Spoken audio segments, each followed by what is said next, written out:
In this tutorial, I'm going to create a couple of playlists to use in the Pioneer Co-op Big Ads region. So the first thing I'll do is launch the application, and once it loads, I'll select the WDS Manager, and then Playlists. So once again, just like the layouts, we are presented with a list of all the playlists that currently reside on the server. Also, like the layouts, I can have the additional options here. If I click remove, the list turns red, indicating that I'm about to erase something. Now, if I've accidentally hit this button and I don't really want to erase anything, I don't have to panic. In the top right hand corner, the icon you can see has gotten bigger. I simply just click this again, and the list is returned to normal. So in this case, I want to add a new playlist. So I click the Add Playlist button, and we can see here at the bottom, New Playlist. I'll click inside there. And the first thing I'm going to do is rename this playlist Pioneer Big Ads. There we go. Then what I'm going to do is I'm going to click the icon in the top right hand corner, and I'm going to pull up the context menu and click the Add button. This is going to give me a list of all the content that we have on the server, and there's a lot of it. So what I want to do here is actually add a few of the ads that I've made up for the Pioneer Co-op. This one and that one. And click Done.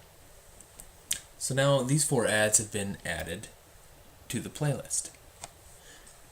Now what I can do is click on one of these individual items, like the barbecue, and I can see some additional information about this. So I can go ahead and set the duration if I'd like to. Now with a video file, which this is, I don't need to set a duration, as the program automatically calculates the duration when the file is loaded. But the duration can be very useful for items like pictures or shockwave files. When those files don't have a set duration, you can set them to be 25 seconds to 30 seconds or whatever you like. The start and end date, we can set when this content will begin playing and when it will end playing.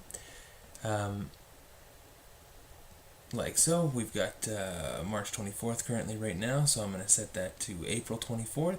And now this piece of content won't actually start playing until this date. The other thing that's interesting here is we have an exclude from option here. Now, if we had this playlist applied to all the Pioneer co-ops, and only one of the Pioneer co-ops called us and said that they have sold out of the barbecues, we wouldn't have to make an exclusive playlist just for them. We could actually just enter their unit ID into the exclude from, and that content will no longer play on their unit. So that's going to be quite handy. I'll hit save and exit, and that, once again, save and exit, and that playlist has been created and saved on the server. I'm going to create one more playlist here,